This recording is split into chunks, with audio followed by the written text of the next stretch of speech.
This is where I keep my post.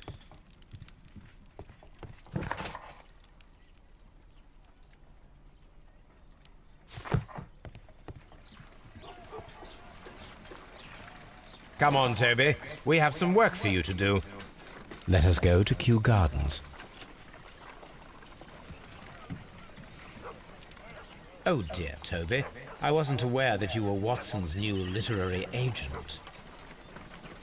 Someone should take Toby for a walk. Have you found something interesting?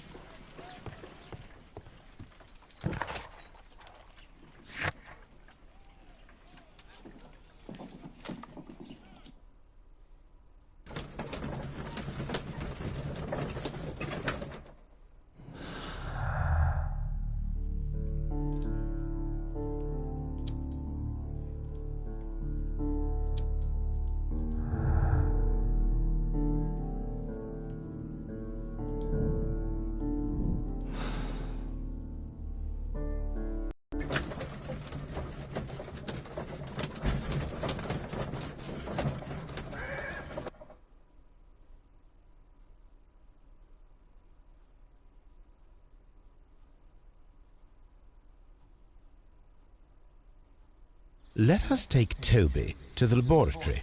He will pick up the scent of this mysterious substance. Search, Toby. Search.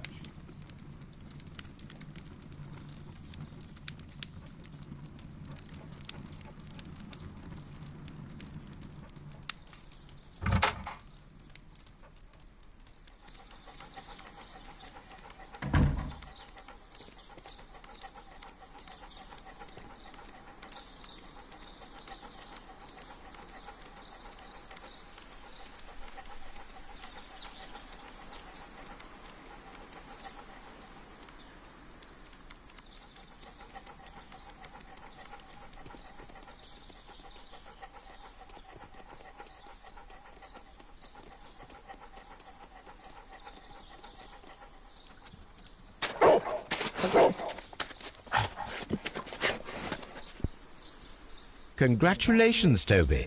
Now let us see what you have found.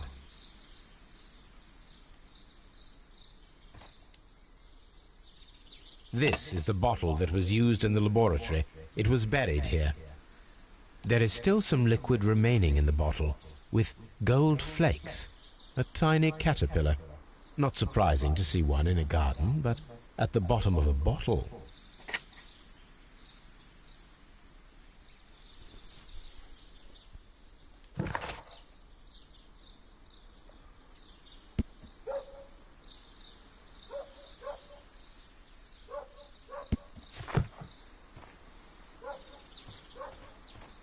Brave Toby, the best nose in the British Empire.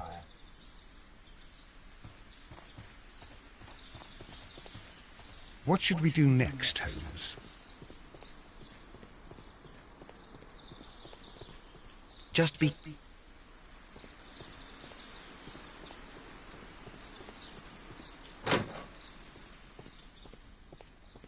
Excuse me, but I have to tidy up this room.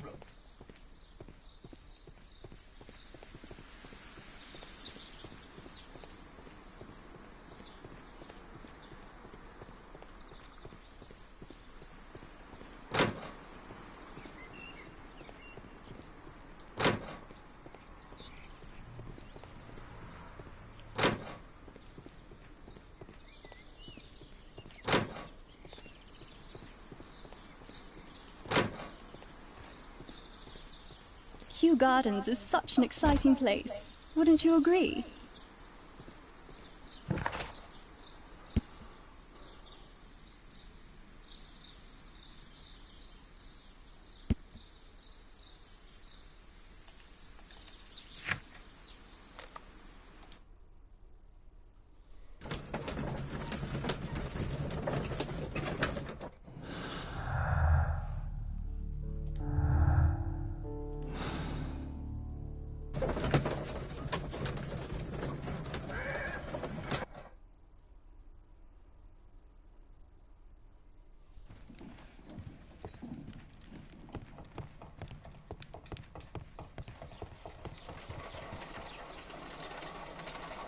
Let us determine just what we have found here. Let us pour liquid from the bottle into a test tube to perform an analysis.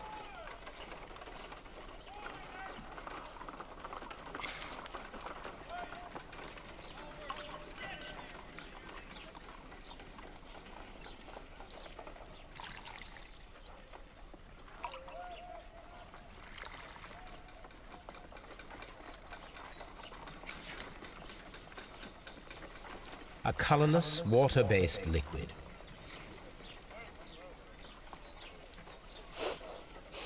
Quite a strong floral aroma. Holmes? What are you doing? It has a bitter taste. What if it's poisonous? Did you ever see poison stored in enormous jars like that? Anyway, there is a doctor nearby. So what do you think it is? It is some kind of organic compound. Let us vaporize the liquid and see what happens.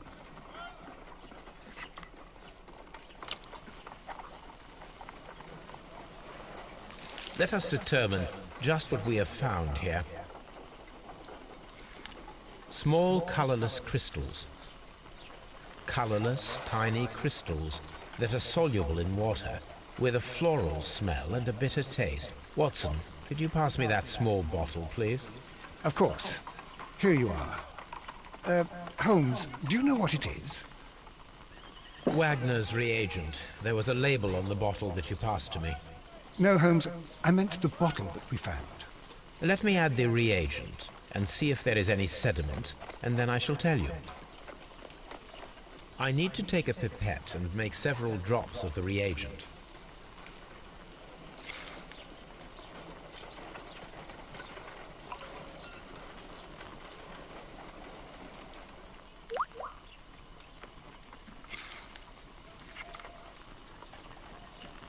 Red sediment, just as I suspected. This liquid is of organic origin. It contains some alkaloid. Most likely it is unstable, and that is why there is a quantity of gold dust to prevent contamination. This mixture is probably a fertilizer. Someone was carrying out unusual experiments in the garden's laboratory.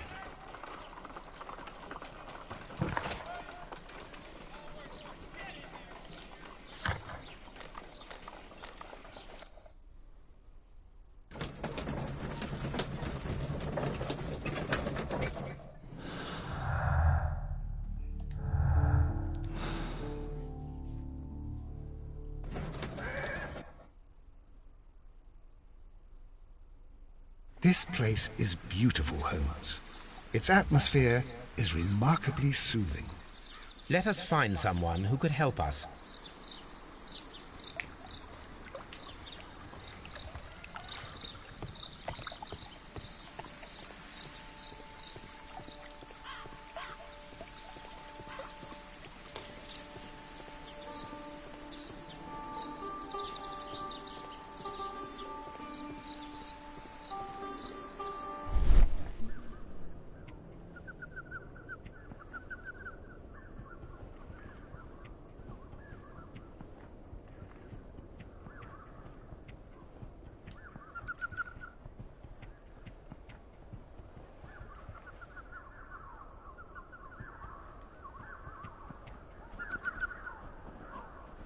Fragments of a flower pot.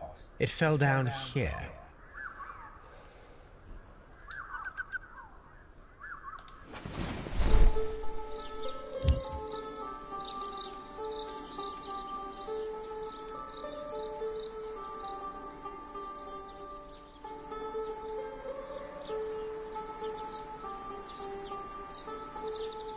The Kew Gardens symbol.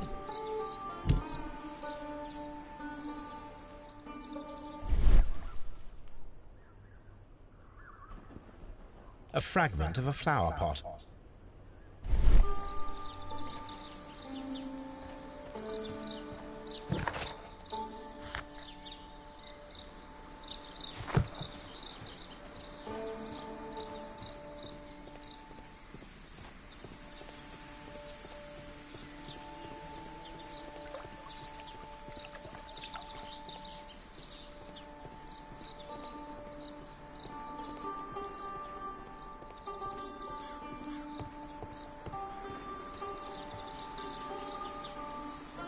Good day to you, sir. My name is Sherlock... I am exalting the sun. A while can you wait? From the trace of elements and moreover from the quality of the ambient geotropism it depends. Therefore, please, mind my gravitropism. Its balance, do not disturb. Disturbed is most definitely the word. There. Completed is the symbiosis. Welcome you are. To introduce myself, I am the Green Grand Mystic. The Green Grand Mystic? Himself? This is me. Who am I speaking to? We are two gentlemen who are extremely interested in the vegetation philosophy that is advocated by this establishment. Listening to you, I am.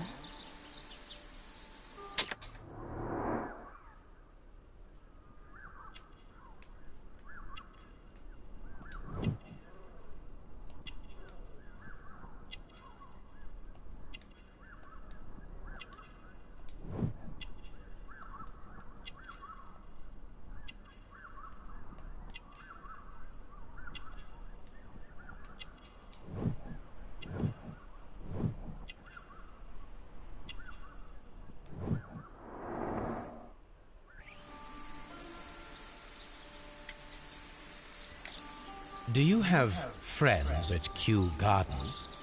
None. Not worthy there.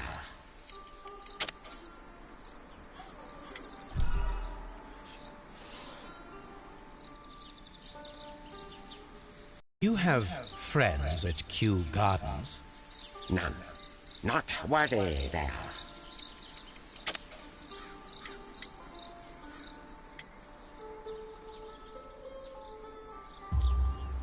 Nevertheless, we have seen Kew Gardens flower pots in your yard. How could they happen to be there? What? Our sacred place you permitted yourself to search? Sacrilege. Oh, really now. There was a theft of plants at Kew Gardens a matter of days ago, and we believe the pots we found here may be connected with it. Please tell us, were you involved? No. Those plants were ours. They had stolen them from us. How so? Their director, Dump, I believe. Done. Yes, that's what I said.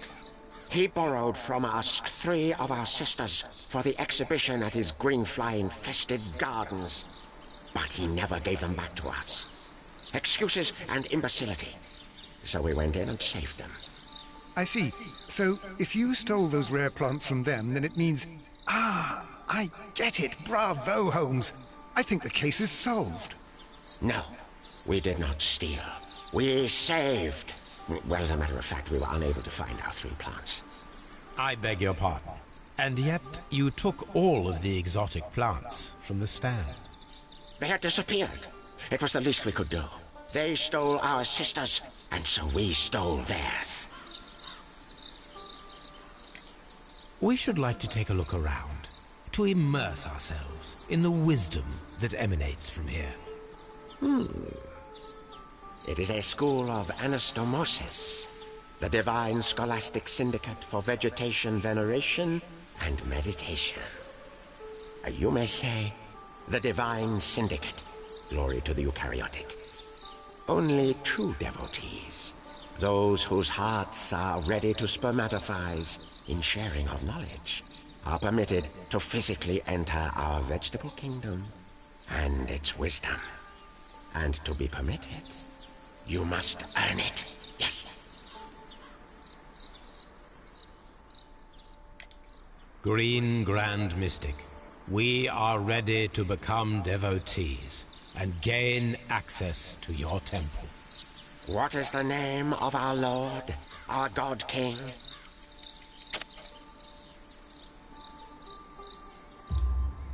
Our God King's name is Triwan, Green Grand Mystic.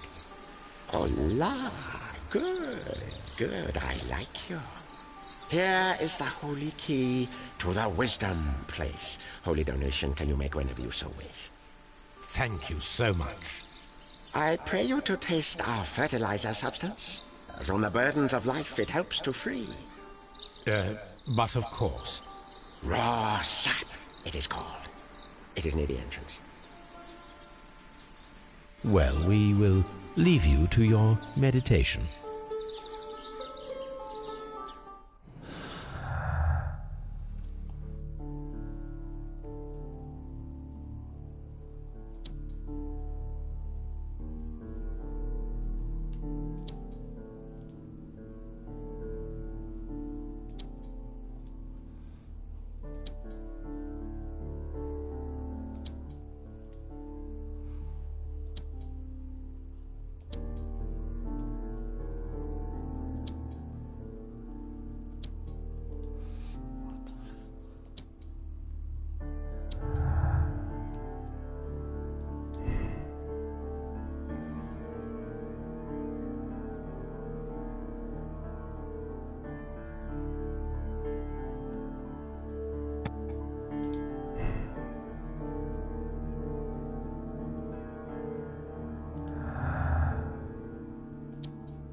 That should be the raw sap that the Green Grand Mystic spoke of.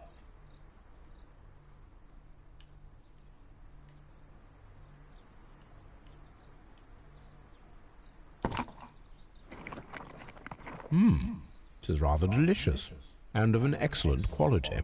My word, Holmes. Their sap is like a form of cocaine.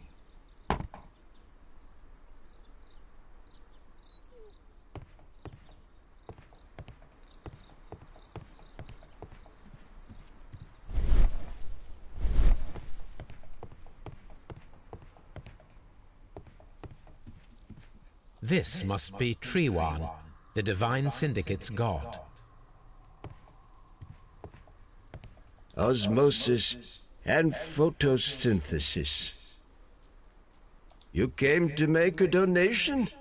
Glory to Triwan! You came to make a donation?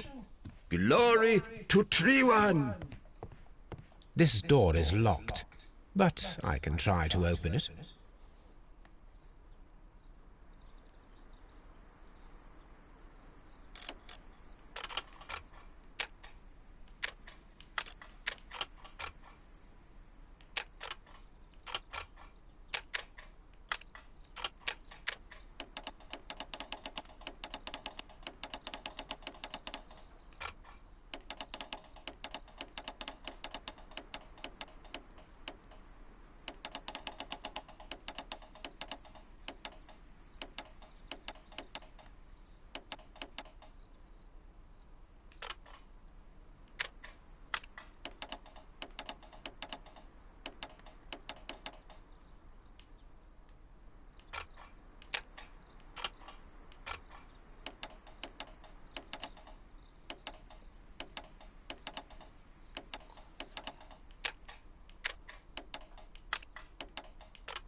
These instruments are used for smoking opium.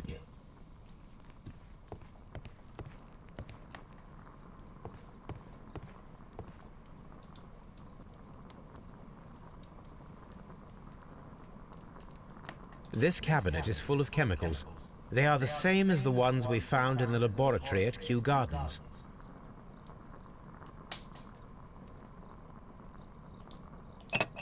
This substance is an alkaloid, the same as in the bottle we found in the bushes at Kew Gardens.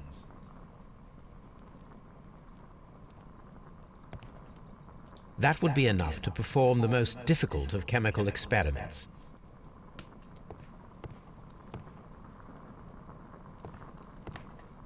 A vast amount of opium.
You came to make a donation?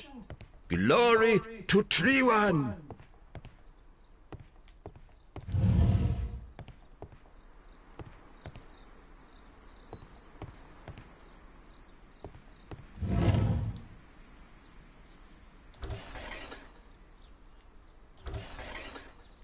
A tropical plant, nothing of interest. A tropical plant, nothing of interest.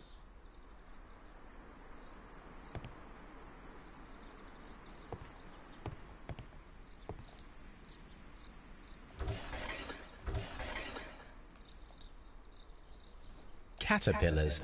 They are raised as food for certain plants. Let's take them.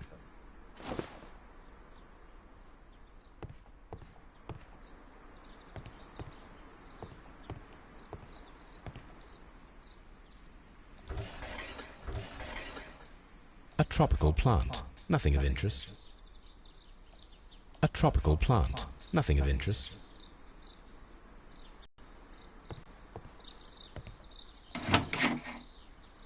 These three plants are identical to the ones shown at the exhibition. I shall take them.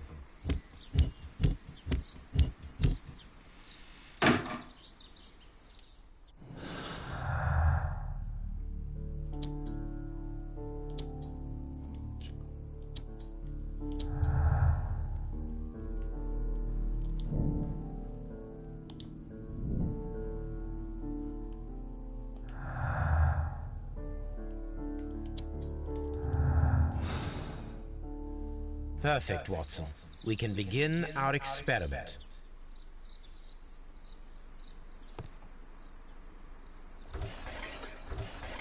A tropical plant. Nothing of interest. A tropical plant. Nothing of interest.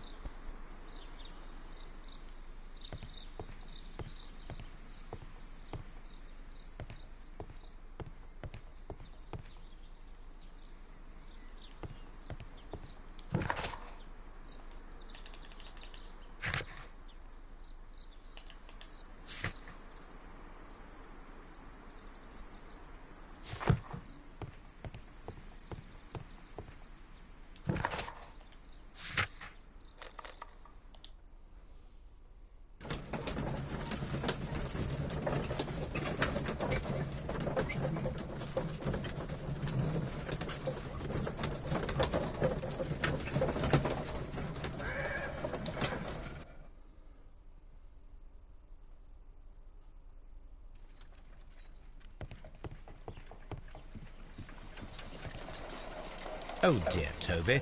I wasn't aware that you were Watson's new literary agent. I imagine that one of these plants would be capable of releasing a toxic vapor. I need to find out exactly how it could be done. I shall begin now. Watson, if you are at all optimistic to have dinner this evening, then I'd recommend that you put on the gas mask.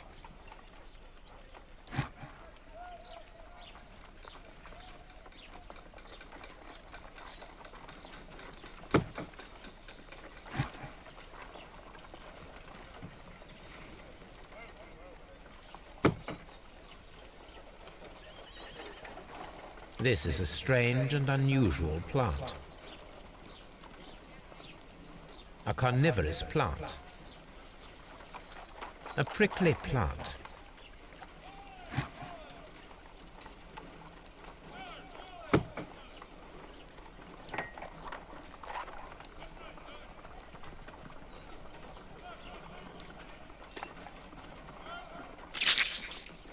I find the behavior of predators utterly fascinating.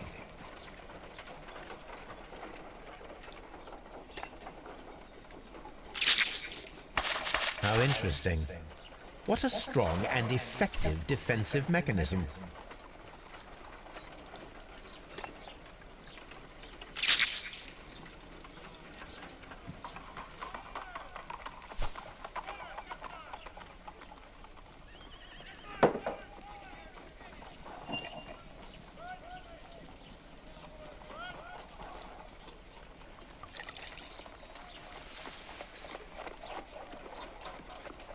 This plant becomes inactive after being drenched with alkaloid.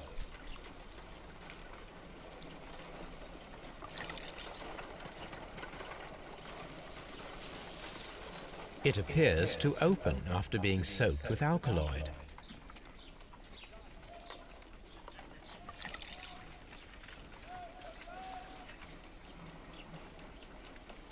This plant becomes inactive after being drenched with alkaloid.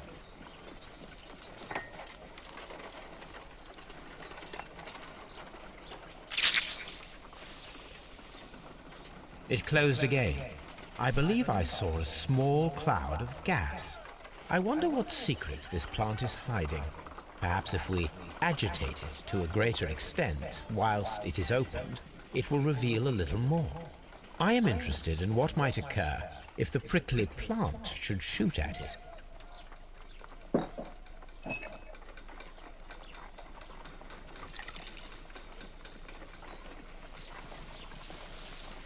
It appears to open after being soaked with alkaloid. No reaction.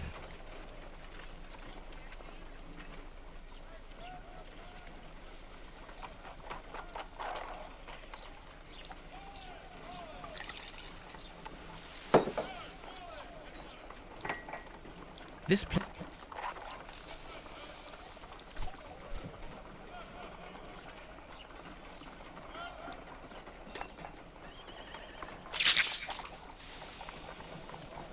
It closed again. I believe I saw a small cloud of gas. I wonder what secrets this plant is hiding. Perhaps if we agitate it to a greater extent whilst it is opened, it will reveal a little more. I am interested in what might occur if the prickly plant should shoot at it.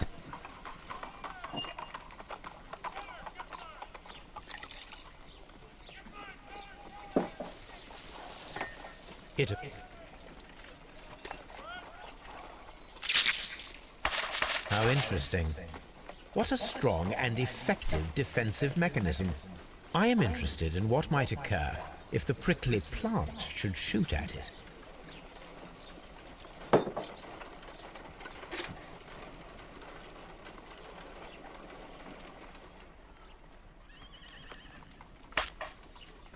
My word!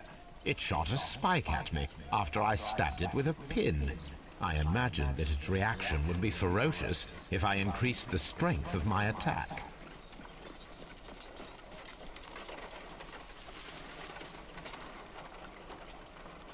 It appears to have fallen inactive after being disturbed.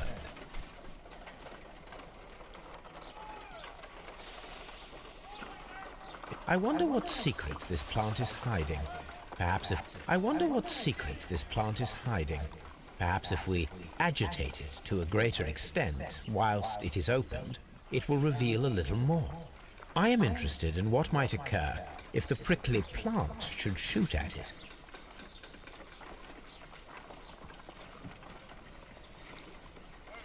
No reaction.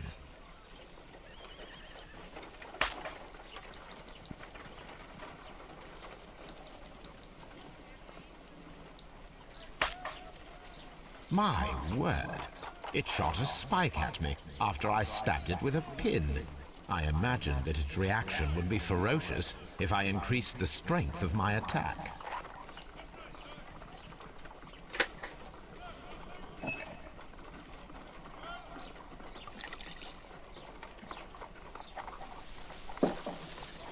It appears to open after being soaked with alkaloid.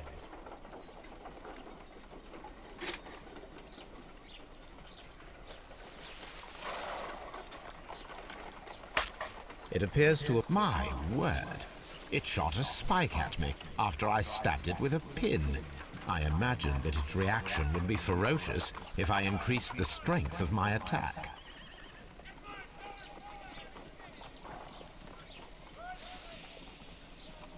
It closed again.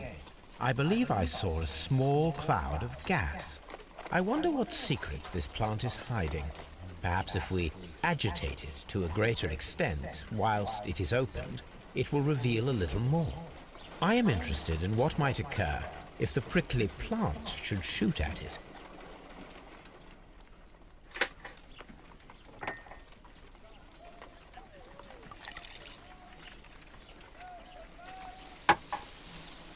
It appears to open after being soaked with alkaloid.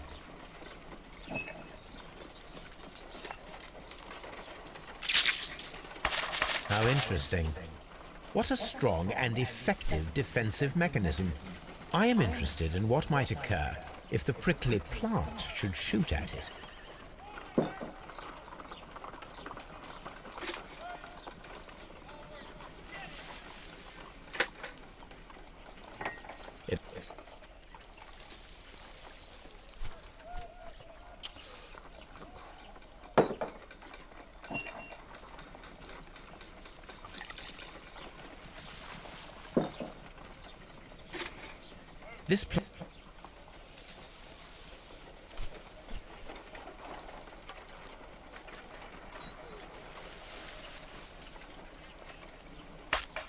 It appears... My word!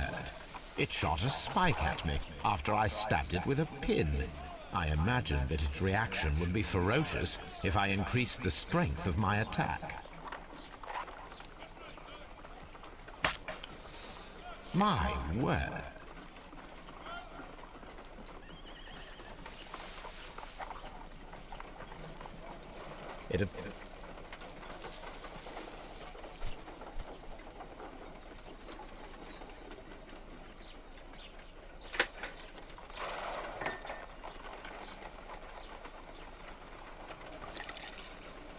No reaction.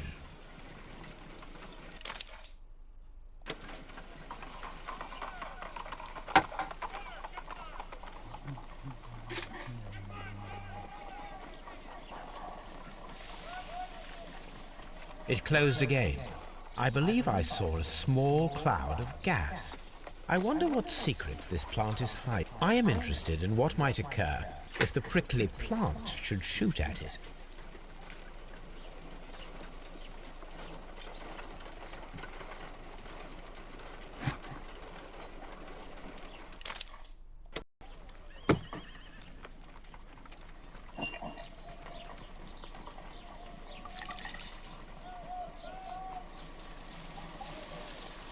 It appears to open after being soaked with alkaloid.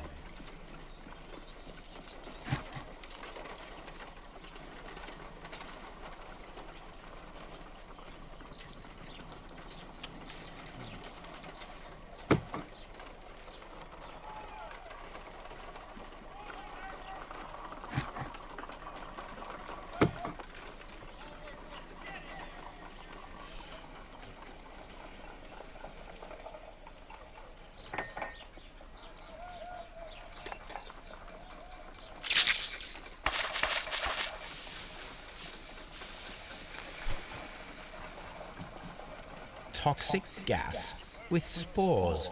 Extraordinary.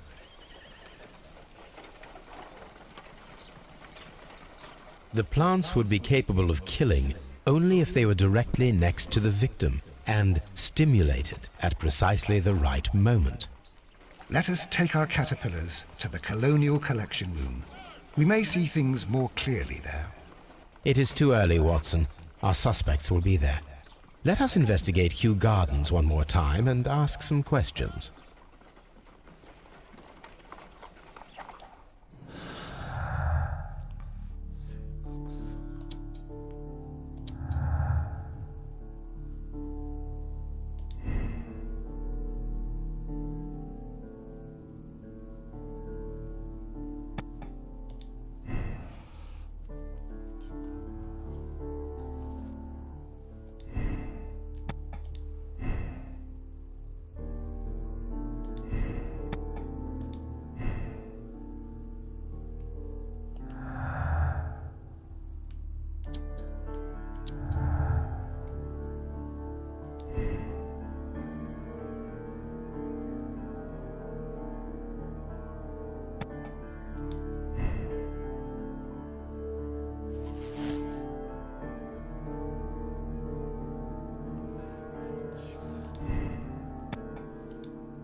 Can you tell me if you saw Mr. Montague Dunn on the day of his death?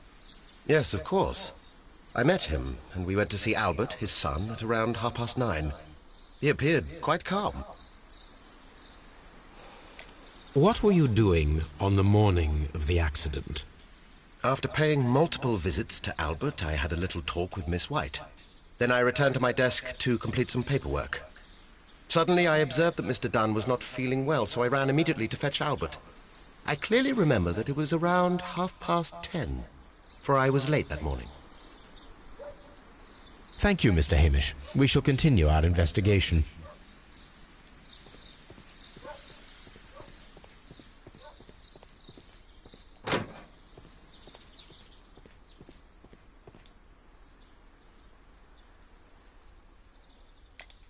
Your father's death does seem highly suspicious. What were your movements here on that day? Suspicious? Well, I was working in the seed house, taking care of something, or Lear Pontus, or... No, wait. Ah, these Latin names.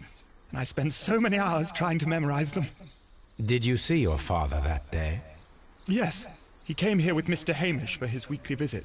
There was nothing unusual about that. And then? Nothing. They stepped out to the backyard. It was perhaps 20 minutes before 10 o'clock. Then about 10 minutes later, I saw my father heading for the dry tropics room while Mr. Hamish returned here. And Mr. Hamish and Miss White, what were they both doing that morning? Mr. Hamish visited me a couple of times. I also saw him returning from talking with Miss White, and that was at 10 minutes past 10. But then he ran back here to me to tell me that my father was feeling unwell. We hurried across to the water lily room, and I found my father lying dead on the floor. Oh my God. Thank you, young man. We shall see you again soon.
Can you tell me what Mr. Dunn was doing upon the day of his death? I can, but there is nothing very special to say. I was in the laboratory when I saw Mr. Dunn heading towards me. Tuesday is the day of his weekly visit. It was supposed to be at 9, but he was 10 minutes late, as usual. And then? Well, he came in to say good morning. Then I saw him spend 2 or 3 minutes by the plants outside the laboratory. After that, he ran out in the direction of the nursery, where Mr. Hamish was working. He was always in a rush during the inspection, you see. I would pity anyone who stood in his way. And that was the last time you saw him? Yes. I stayed in the laboratory until 20 minutes to 11, when I heard the cries of Albert and Mr. Hamish from the large glass house. I joined them as soon as I could, for I knew that something must be very wrong. What exactly were you doing in the laboratory? I was recording an experiment for my thesis. I only stopped my work once when Mr. Hamish visited me briefly around 10 o'clock. You say you were recording an experiment when the tragedy occurred. Might I listen to the roll? Certainly. Please do. You will find it in the laboratory. It is number 320. Thank you, miss. Everyone has gone, Holmes. The way is clear.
When Montague Dunn was standing close by the plants, the caterpillars were released and caused the deadly spores to activate.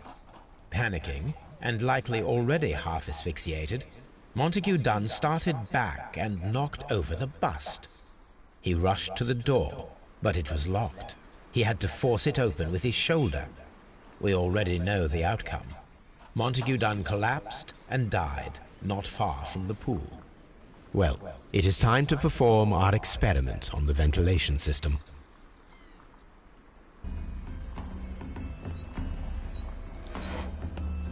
The caterpillars could only fall from the ventilation duct. Our caterpillars are in place. I'll activate the ventilation system so that they fall down. Watson, stay here and observe. All right, Holmes.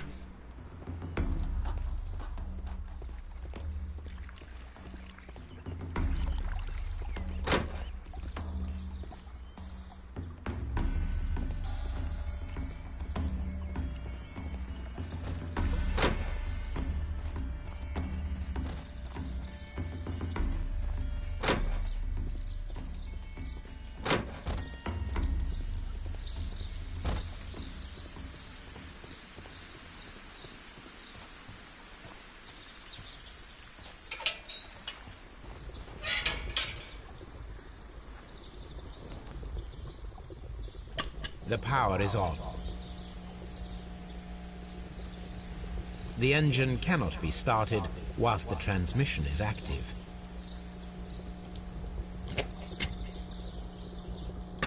The engine has started.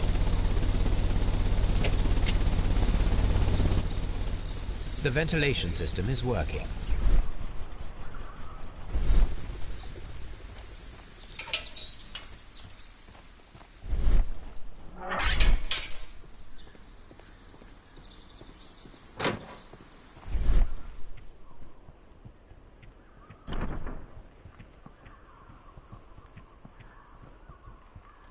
Excellent. This ventilation fan is working. Let us see if I can activate the other one. From here, we are unable to see the interior of the Colonial Collection Room.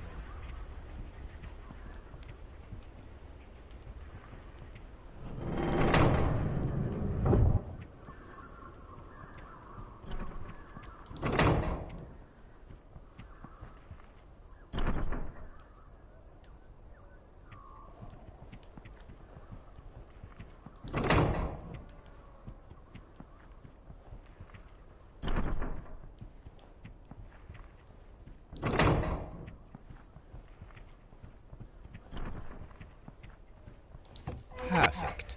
Now I just need to find Watson to check the result. It works perfectly, Holmes. Bravo. Now, if you could just help me to get rid of these caterpillars. Perfect. Now we know how the murder of Montague Dunn was carried out, by activating both Albert's and Mr. Hamish's fans.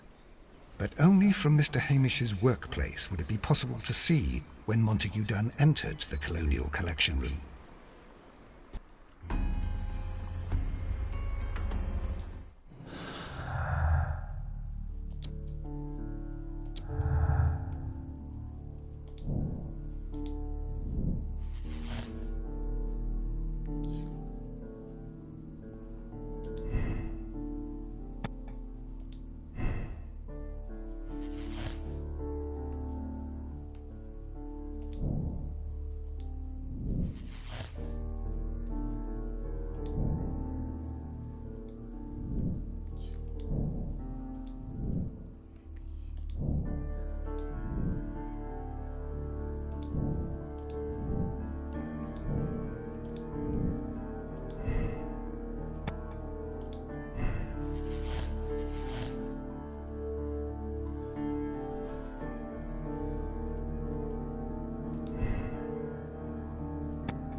Let's go to Scotland Yard.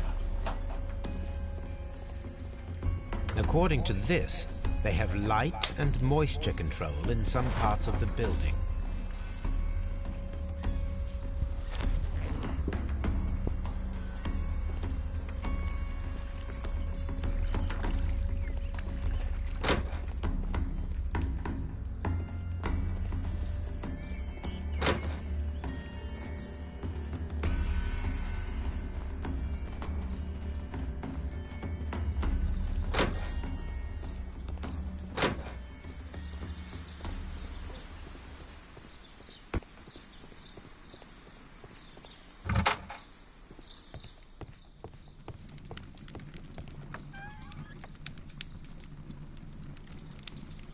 Here it is.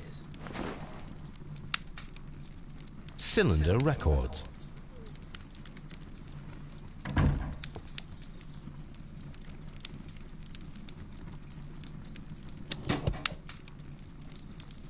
These plants, classified as shrubs or grasses, have adapted to their arid environment due to a system of underground roots. This recording seems very long. It is unnecessary to listen to all of it. Miss White was in the laboratory, as she told us.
Inspector, I believe that Martin Hamish is guilty of the murder of Montague Dunn.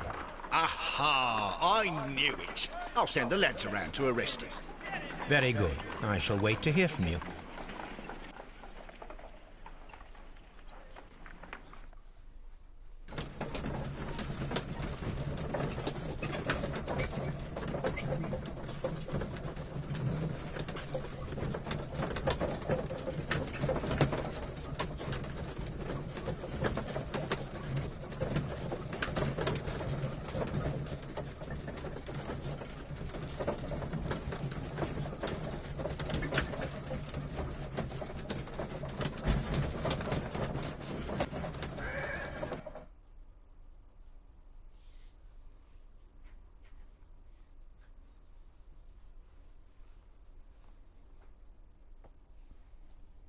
Inspector, I came here as quickly as I could. Martin Hamish is in the large glass house. There's no need to hurry.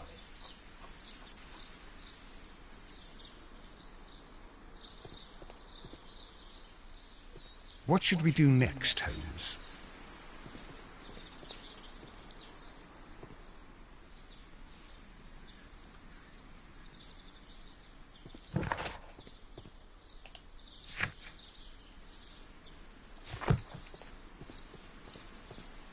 Martin Hamish is in the large glass house. There's no need to hurry.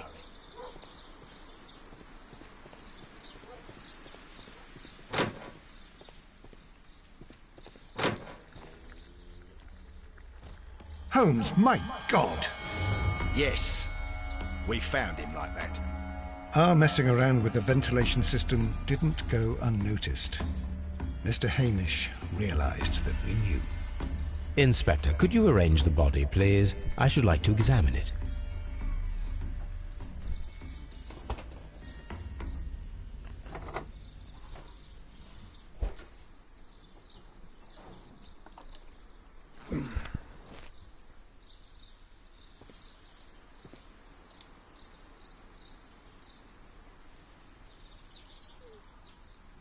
The mark around the neck is very visible.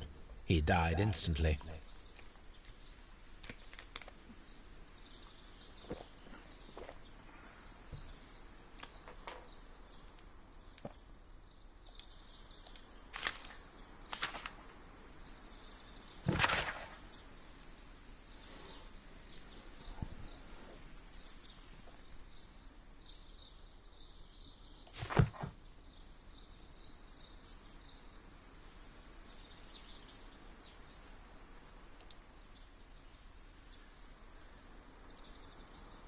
Holmes, his left shoe is unique.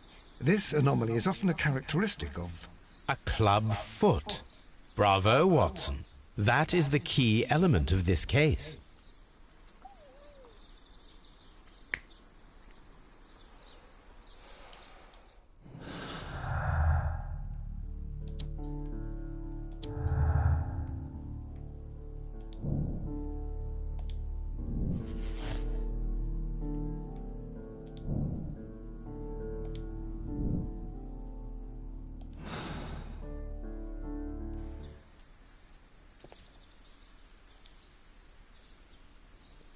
Something about this rings very oddly.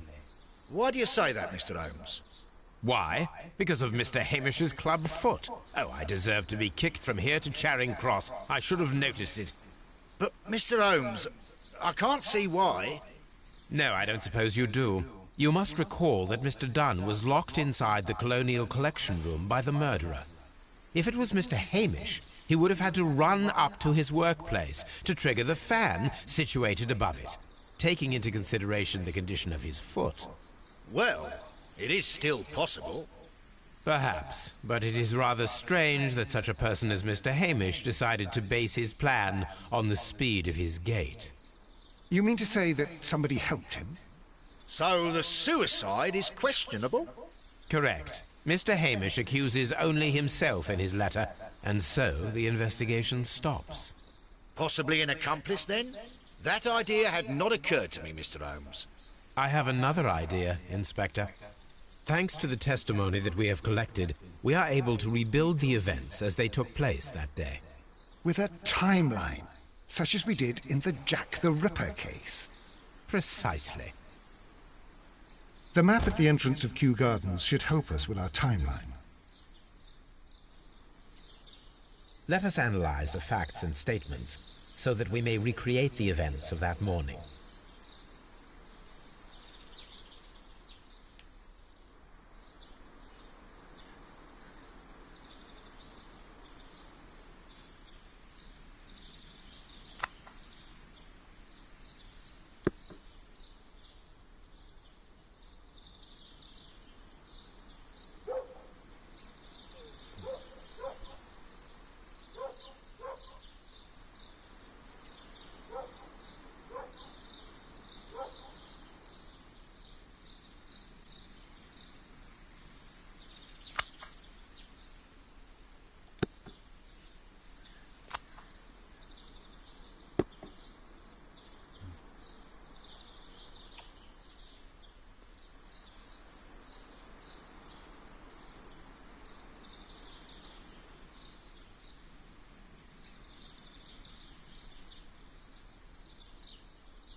Let us summarize.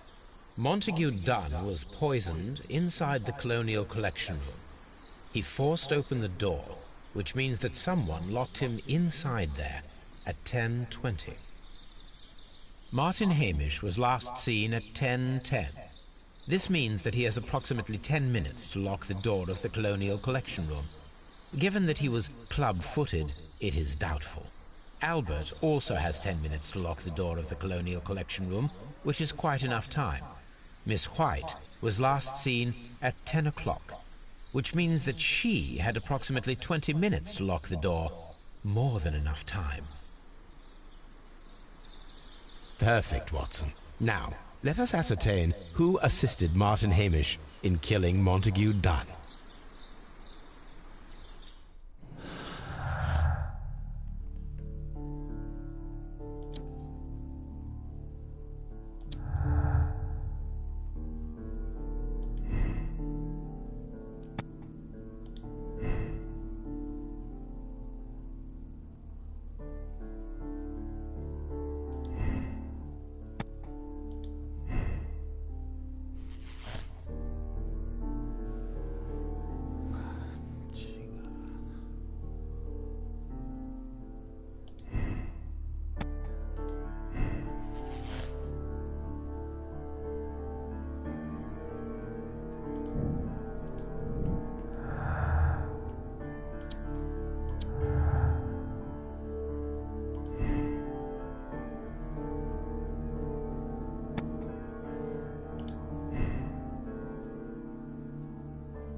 But Holmes, how can you be certain that we'll find Miss White here?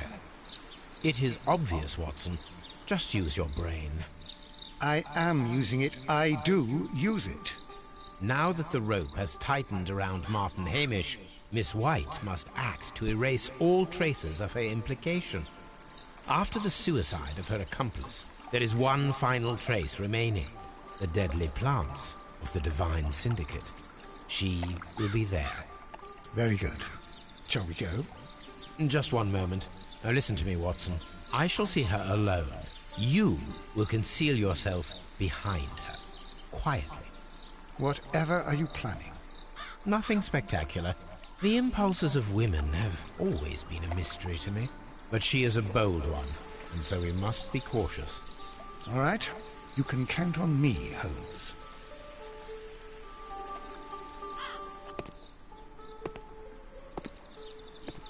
Mr. Holmes, good day to you. You do not seem surprised, Miss White. Well, I was expecting you. Not for too long, I believe. So please tell me, as it is still unclear, who planned the murder? Was it you? You were wrong, Mr. Holmes. It was Martin Hamish, then. You managed to convince him to take on a more prominent role. You could not be further from the truth. You think that you can fool me? You don't care what I think. It is difficult to care about someone who is capable of pushing a man to his suicide. It is over, Miss White. The police will be here any minute. Over, perhaps. One moment you were here, and the next, you were on the other side. The other side? No! Stop!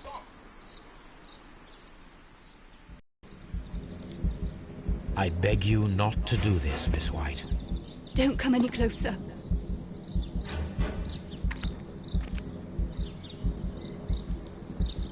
Please remain calm. We can help you. Not one step further. Don't try to stop me. Stop this foolishness. You cannot truly want to die. No, it's too late.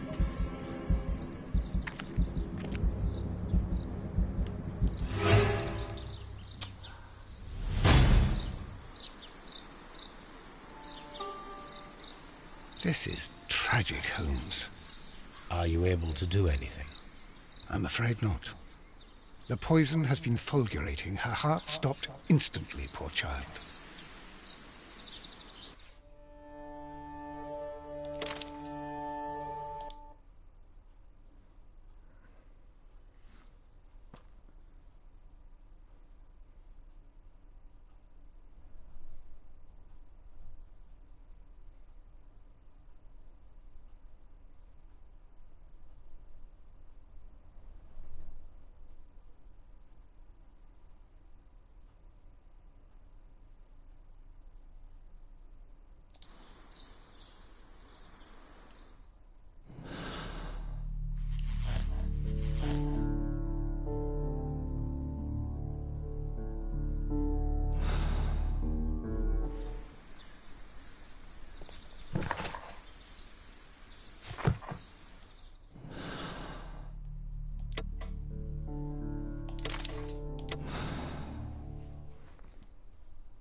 But how...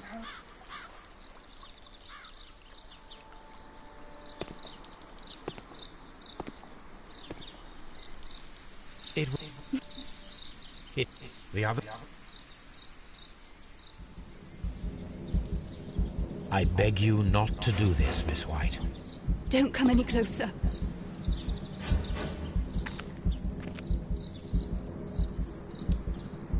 Please remain calm. We can help you. Not one step further. Don't try to stop me. Stop this foolishness. You cannot truly want to die. No, it's too late.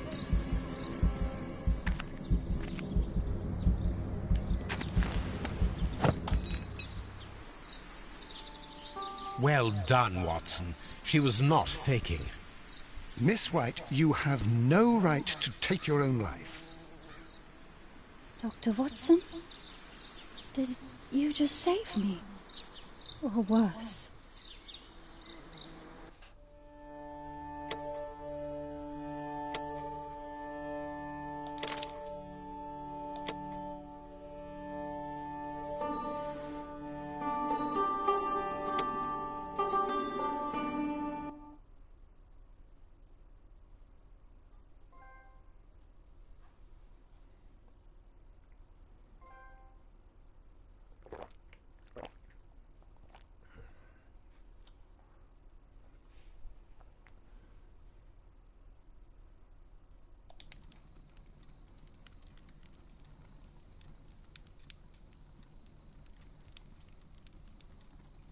Where are you going, Holmes?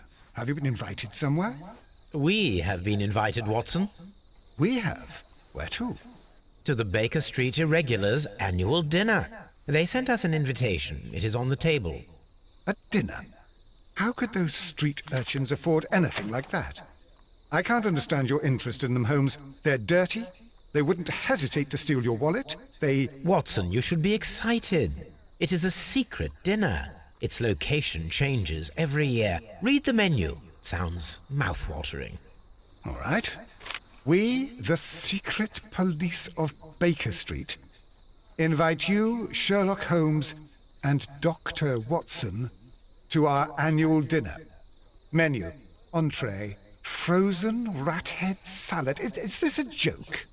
Not at all. Pray continue. Main course, sow's udder in Danny Nutcracker's way. Sounds disgusting, Holmes. Hedgehog goulash. Street turnips in homemade juice. And it goes on. I can hear them on the stairs now. Oh, we can't go there. We can't eat that. Watson, you'll hurt the feelings of those poor children. We have to go. Oh, Mr. Holmes. It is fine, Mrs. Hudson. Mr. Holmes! Wiggins, Dr. Watson is getting ready. He will be delighted to join us. You don't look well, my young man. Is there something wrong? Don't tell me the dinner is cancelled. Mr. Holmes, it's my brother Leighton. He's in a prison cell. They say he's killed 2 men. You have to help us, Mr. Holmes, because I know he didn't do it. Where is he now? From what I've heard, they took him to the yard, and they gave him a good beating already. You know what they're like. They'll hang him. They won't look any further. Holmes, we have to help him. And forget about the dinner? Wiggins, I'll take the case. You're fantastic, Mr. Holmes. I'll be waiting for you at the crime scene. You'll be there, right? It's on Half Moon Street in Whitechapel. Very well.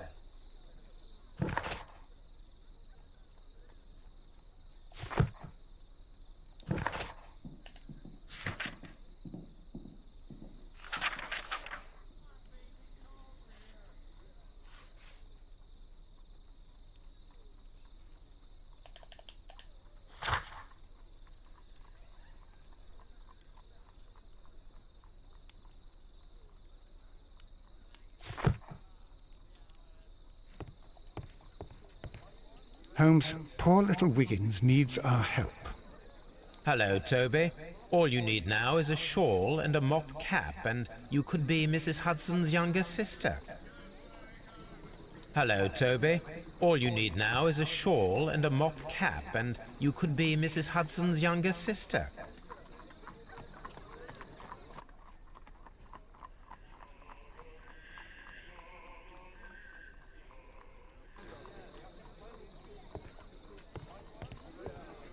Hello, Toby.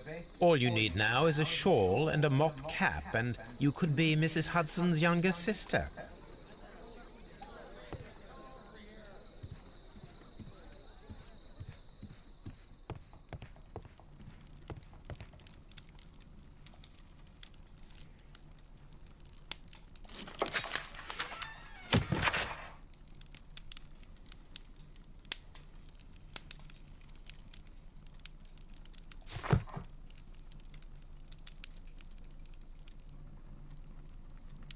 This is where I keep my post.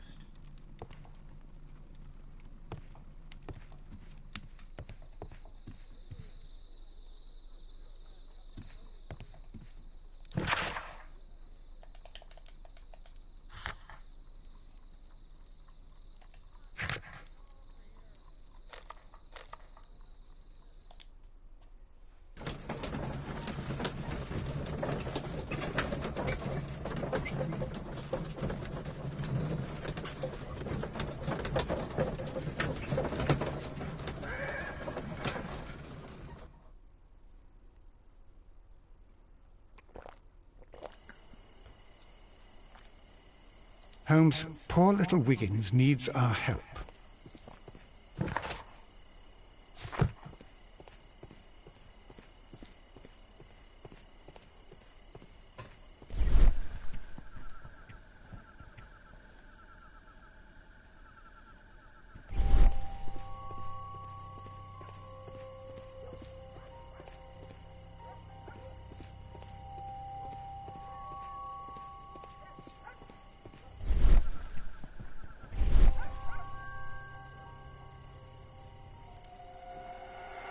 Please, gentlemen, leave the scene now. Oh, Mr. Holmes, is that you? Good evening, Constable... Constable Marrow. I was here with Inspector Aveline during the Ripper case, Mr. Holmes, back in '88. But then this is nothing like that case. With this one, we've got the murderer, the weapon, and the statements, which speak for themselves. Of course, Marrow. But you know that appearances can sometimes be deceiving. Who were the victims? The two men here, both shot. The stab fellow was Brian Vercotti, a well-known ruffian. The other, Kenneth Butler, a jeweller by trade. You spoke of statements. You have witnesses? Well, I was there, so I gave my own statement. And then there were two other witnesses who said they saw the killer Chapman. Mr. Turner, a gentleman who lives in that flat over there. And Polly Powell, a flower seller, who was over at the far side of the street. So, Constable Marrow, I should be delighted to hear your testimony. I was standing at the north side of Half Moon Street. That was the side that you came from. But you would have been unable to observe this part of the street, where we are standing now. That is correct. But I saw the two victims slowly enter Half Moon Street, and then shortly after, the fireworks started. A few minutes after that, the fellow Chapman rushed towards me and ran into Half Moon Street. Please continue. I didn't pay attention, but suddenly I heard a woman's cries and police whistles on the other side of Half Moon Street. I rushed over there and I saw the two dead bodies on the ground. When I reached Whitechapel Street, I saw Leighton Chapman. He'd been caught by two police constables.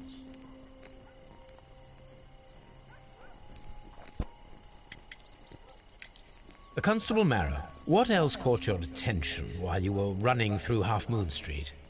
I saw nothing but rats, and I took the time to light every corner with my lamp. What were the fireworks in honor of, Constable? Well, today's Queen Victoria's birthday, Mr. Holmes. Ah, yes, I appear to have lost track of the days. It is May now, of course. Did you hear the shots? I didn't hear any shots. The fireworks were all over the sky. They were so loud I couldn't hear anything else. Did you happen to look up at Mr. Turner's window when you were on Half Moon Street at that time? Yes, I saw that the window was open, but no one was there. It was dark in the room. Constable, your statements have been of great value to me. Mr. Holmes, I had no doubt about this case, but now that you are here...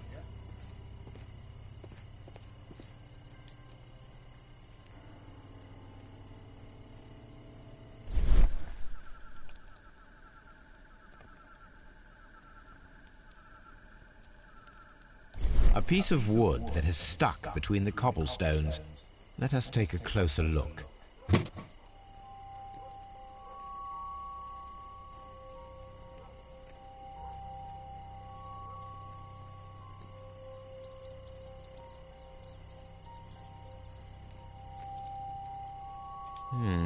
This shard of wood is quite new.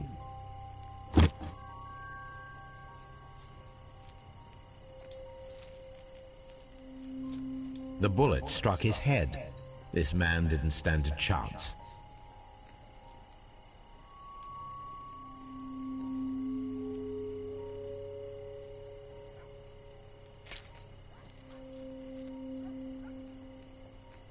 This is an ordinary key. I wonder what kind of door it opens.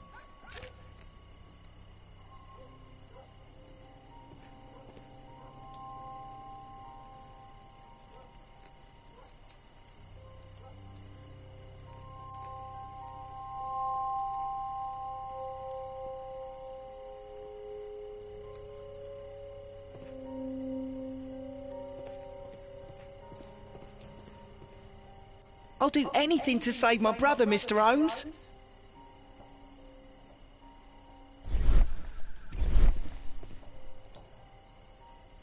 Good evening, Mr. Turner. I heard Constable Marrow reply to you as Mr. Holmes. Are you that detective gentleman? I've heard of you. And well, I know things about this evening. Excellent. Might we hear your story?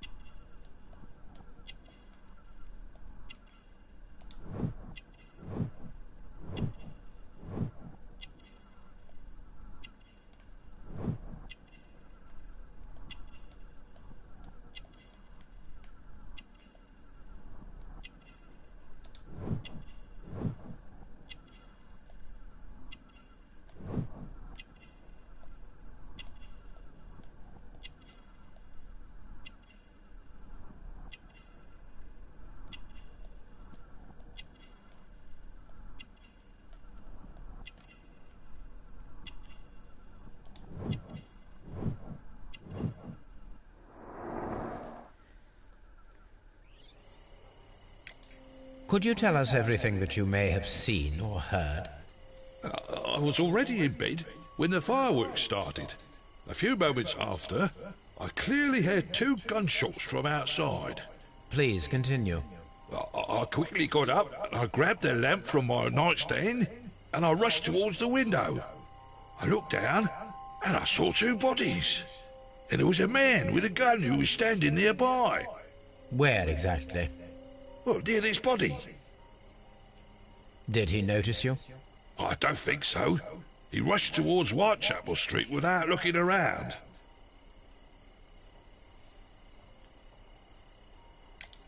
Mr. Turner, did you see anyone else in the street?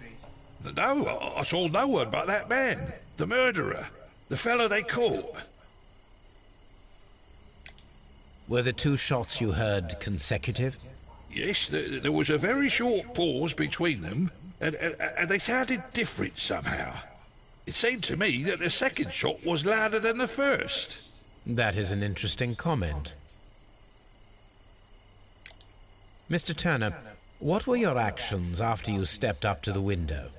I was afraid that the man with a gun might return, so I stayed close to the window till I saw the policeman coming in the half-moon from Whitechapel. Then I walked out to tell them everything I saw. You have helped us a great deal, Mr. Turner.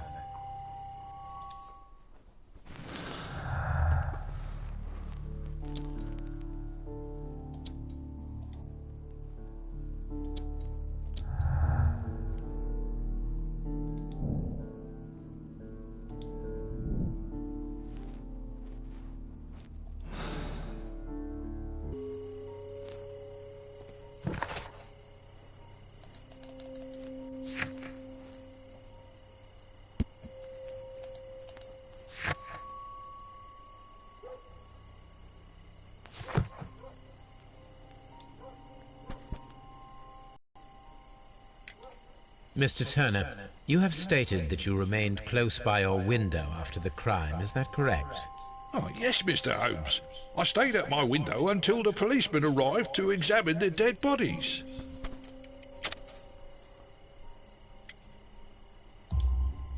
That is very interesting, Mr. Turner.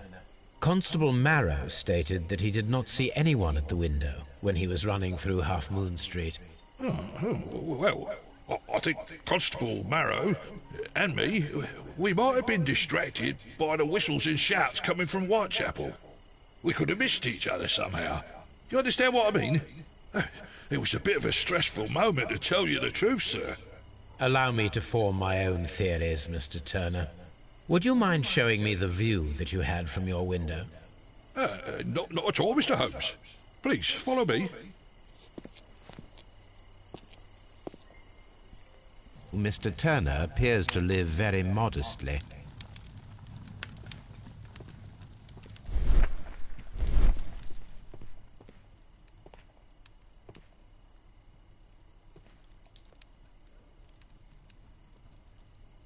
This kitchen knife is quite sharp.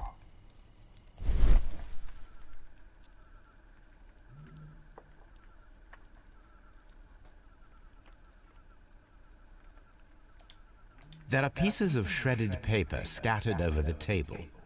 This kitchen knife was used to cut the paper.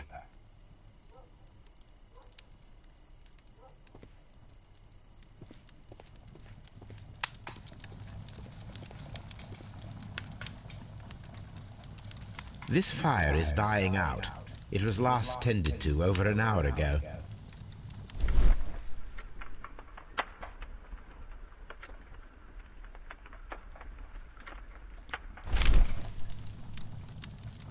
The papers are almost entirely burned. I am unable to see what's written here.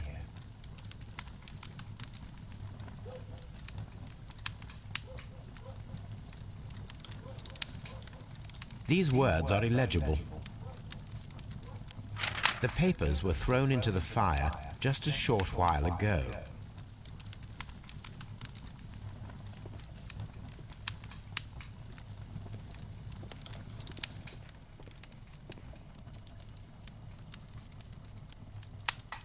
The books on this shelf are in a mess.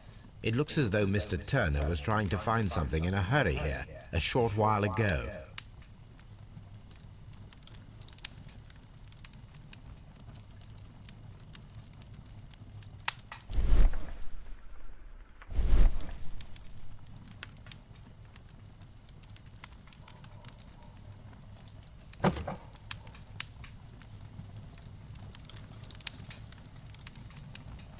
This walking stick is broken. It was placed here quite recently. A perfect match. So, Mr. Turner broke his stick when it became stuck between the cobblestones. He did not mention that he was so near to the victims.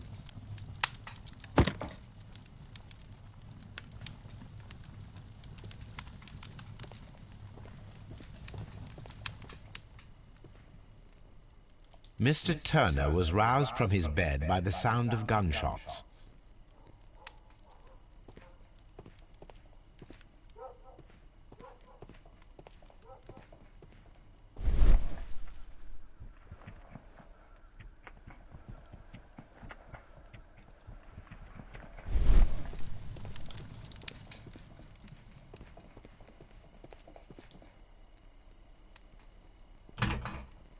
So, that's the view Mr. Turner had when he opened the window.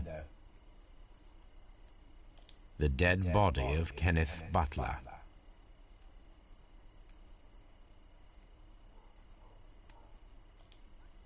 Brian Vercotti's contorted corpse. Mr. Turner had a perfect view of the crime scene. He saw the bodies clearly, and Leighton Chapman standing over them.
So Mr. Turner used a book to hide an object that he found on Kenneth Butler's body. The question is, what did he find?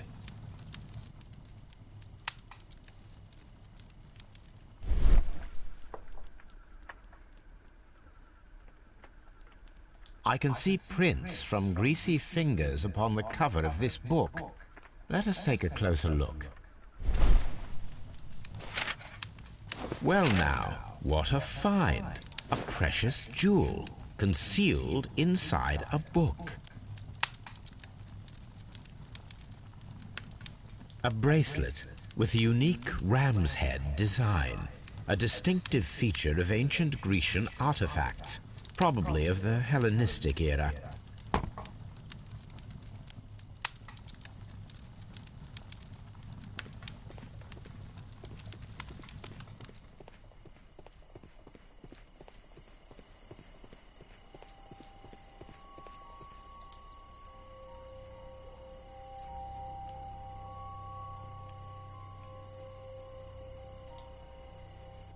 He tried to stop the bleeding with his hand.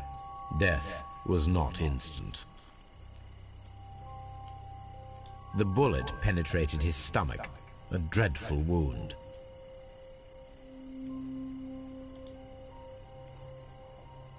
A tattoo from Westgate Prison. Vicotti must have done some time there.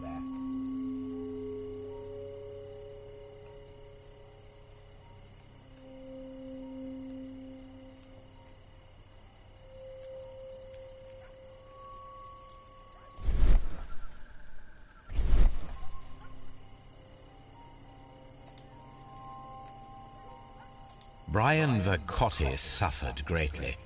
What a terrible way to die.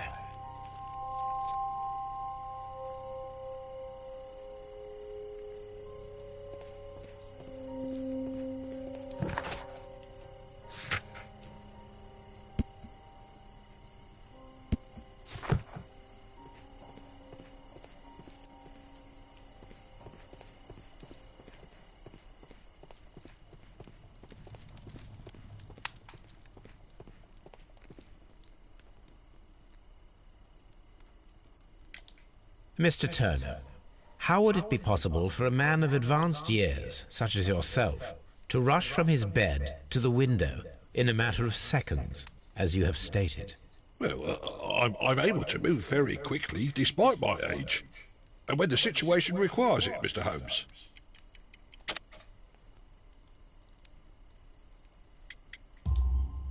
I highly doubt that, Mr. Turner.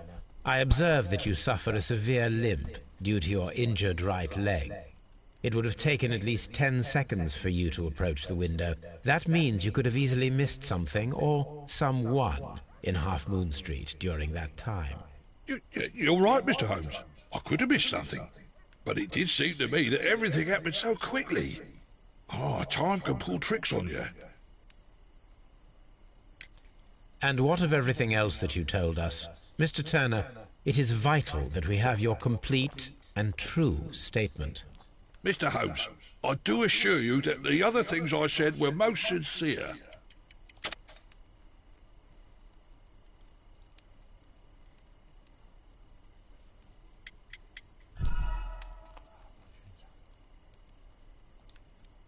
Mr. Holmes, I do assure you that the other things I said were most sincere. Mr. Turner, you were not sincere with me. Not then, and not now. But Mr. Holmes... This, Mr. Turner, does not look like anything that a poor man might possess. It is worth more than the home that you live in. I can explain. No, merely correct me if I am wrong. You saw Leighton Chapman through the window, but you also noticed a glittering object on the ground, this precious jewel. You walked down and took the bracelet from the body of Kenneth Butler, and when you heard the whistles, you hurried away. That broke your walking stick. It caught fast between the cobbles. Constable Marrow was unable to see you in the window as you were climbing up the stairs on your way back to your flat. Upon returning home, you hid the precious jewel inside a book. Mr. Holmes, please don't send me to prison. I didn't do anything bad. I'm just a poor man. When I chanced upon the bracelet, I saw it as an opportunity to make a little money. I was desperate. I only took the bracelet, that's all, I swear. You made a mistake by lying to me. But you are not a criminal. I believe that. although I must return this bracelet to its rightful owner.